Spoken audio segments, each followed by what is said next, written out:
I remember, it was in 5th grade all of this happened, yeah. Just piece this together now. So in 5th grade, I got a teacher, you know, I remember she was the first teacher that she was pretty, and I felt, like, sexually attracted to her. At the same time, my best friend at the time introduced me to the Kingdom Hearts video games, and I was totally, like, hooked on it. I even bought, I think as a gift, I asked for it for my birthday or something. And the beginning of the game is very clearly a metaphor for sexual awakening. I'm having thoughts, and it's, like, very watery and everything else. It was like, thinking about it now, I'm like, oh, wow. But I remember I started playing the game, and my dad's sitting there next to me. He's sitting there on the couch behind me, or in his chair, and he's, like, making fun of me, basically, being like, what if he tricked you into, like, buying, like, a romance game here, and it has nothing, it's not, meanwhile, it's Final Fantasy, it's maybe Japan, yeah, anyways. But it was funny, he was really roasting me about it, and now I'm realizing, just how intuitive he was about it. Later that year, like in the middle of the year, like, spring, I think, very, very interesting, because winter is, like, the season, the world is dormant, it's death. And then spring is the rebirth, the renewal. And, I remember in the spring of that year, I was really stupidly walking across this bar, and I was, like, crawling, and I was holding on to it, and my grip slipped, so I held on to it, but I swung down, and I hit my back on the bar below it, so I fell, and I slipped, and I spun upside down around the pool, because my grip slipped, like I said, and, kind of, I was gonna go somewhere with this, but now I'm realizing, like, that's kind of like hangman symbolism a little bit. That's interesting. But I hit my back, and I think I was really worried, because it really hurt, and it felt like it was gonna, really have some effects for a long period of time, like, because the teacher came over and was like, "Oh, are you okay, Alex?" This teacher that was quite attractive. I said, I was like, "No, I'm fine. I think I was embarrassed that my grip had slipped like that. It was, I was doing something pretty dumb, as kids do. I was 11 at the time, I think. Maybe, yeah, I think I was 11 at the time. So I hit my back, and I hit it, like, pretty much on one vertebrae. And, but I was astonished that, like, the next day it kind of hurt, and then over the next week it was fine. I didn't feel anything. And, lately I've been having some more potent Kundalini activation. I feel that same vertebrae again. And I think that hitting this vertebrae of the spine might have kickstarted some Kundalini process. And then it's a question of, is it something that the consciousness is just wanting and manifesting these, projected things? Did actually playing Kingdom Hearts start something? Although I think I started playing Kingdom Hearts around the time I hit my back, maybe a bit later. Might not have played it till the beginning of the next school year, or sometime in the summer. Yeah, no, I think it was the summer of that school year. Yeah, I must have bought it then, because my birthday is not until August. But I remember starting it for some reason, like, late spring. So then, our school was being closed down that year, which was kind of bizarre, and we were being moved in with another school in the district, and, in the school system. And we went and we talked to people, and we met with different teachers and whatnot. It was a whole thing. It was quite bizarre, I think. And one of the teachers was saying it was some kind of like, yeah, it was one of those, career preparation classes. I don't know how good those are really, but it was for engineering. We went to this teacher, and in his class and stuff, and he was like, you know, he says all engineering starts here, like real kind of bragging, and I'm just like, I'm thinking to myself, okay, and I'm like, I raised my hand. He says yes. I said, does that include what was it? What was it? Waste engineering? No, it wasn't waste engineering. Basically, it was the fancy name for a garbage man. I don't even remember what it was. He says, what's that? I smile and then just like whatever, and then just like look away, like kind of embarrassed at the same time, because I'm like, I thought he would laugh, but he got all uptight about it, and he's like, really, what is that? And he's like looking around, and he was so pissed off. Probably a Freemason, right? I don't really have anything against. I want to say, I don't know if I really have anything against Freemasons per se, but I really don't like this sort of stereotypical arrogant Freemason that, like, can't take a joke, is really precious about every little thing, is kind of a whiny little prick, but always has this like this bizarre, inexplicable superiority complex. I mean, it is explicable because the person is a Freemason, so, but still, real spiritual. Well, anyways, they get to wear the extra ridiculous outfit behind closed doors, so they're special. Fucking. just nonsense, really. Anyways, so I think though that this sort of before that I wasn't really clever like that.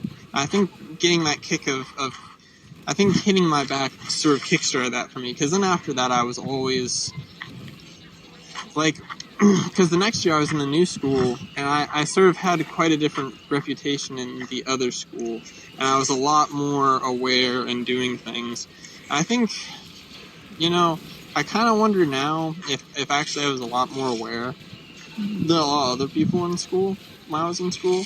I marked that just by the looks on their faces, as I recall. And I think about this now because I see, like my son, I see the other kids on the playground, and, it kind of reminds, okay, he's quite younger, but, you can kind of see, like, how there a child is, you know what I mean? So I'm thinking about that, just, pondering and whatnot. But yeah, I'm wondering if it was sort of this Kundalini activation. It's coming to me now that maybe something a little bit special was going on at that point. So, I suppose probably I got smacked down enough, especially the next year, that I just try to keep to myself. But the funny thing is, like, I've talked about this in my gate video about how I would be kind of like really stubborn and really not want to do what the teacher said, because I think I really just didn't want to be like institutionalized like that. And I think that hitting my back kind of triggered me to be like that again. Like, it opened that up again, but it was sort of now in a more clever, insidious way.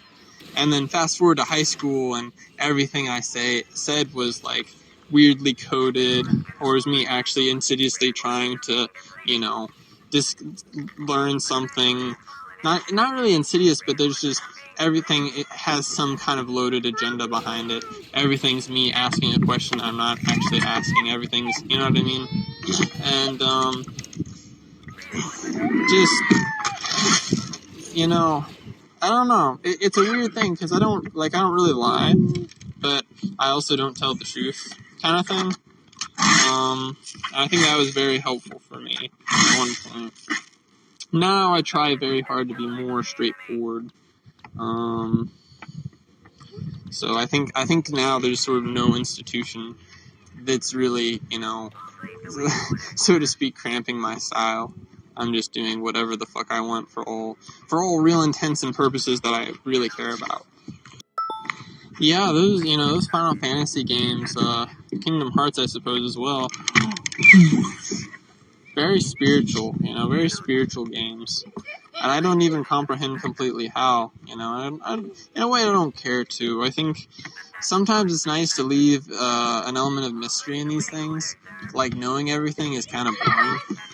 I mean, I don't know. The process of aggressively trying to learn everything and know everything and this sort of greed for knowledge is really pretty negative. And, but letting it unravel itself through experience, that's sweeter and it's better in almost every way, because having lived it, having experienced it, makes you someone different then. You change through that, and that's really beautiful. But it's not like you're a different person. It's a very particular change in consciousness. It's a different perspective, and therefore you're expanded. Whereas if you aggressively just learn everything, I don't know, that doesn't feel very expansive to me. Okay, my repertoire of things known has expanded, but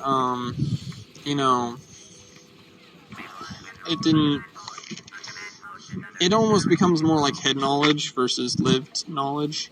And I've been there. I was there aggressively trying to know everything, and eventually I circled back and tried to be, more in the realm of experiences. Very, very, in a very obtuse way of you're just in your meditation, something opens up to you, and you sort of assent to that thought, to that, perspective, and instead of saying what's the right way, you just accept that there's just different ways of things, and you can be open to that, and what's the right knowledge? Instead, you can just be open and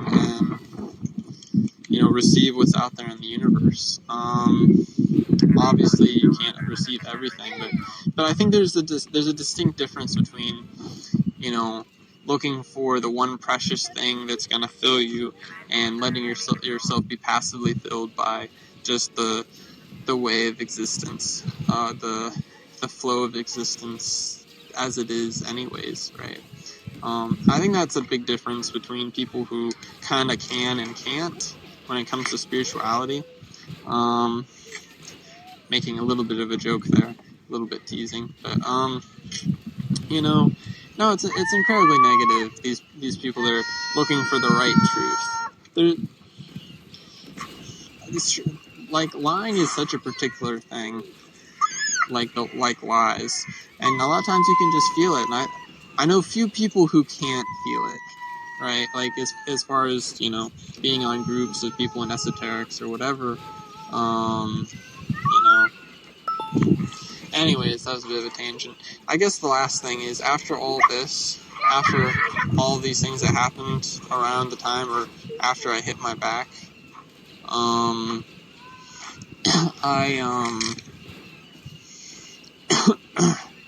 after that, the next school year, I started having, these sadistic fantasies about this one girl that I would cut off her head. I kept having that fantasy that I would cut off her head. Just, it wasn't so persistent or so, compulsive, but it was there. And I think about this because,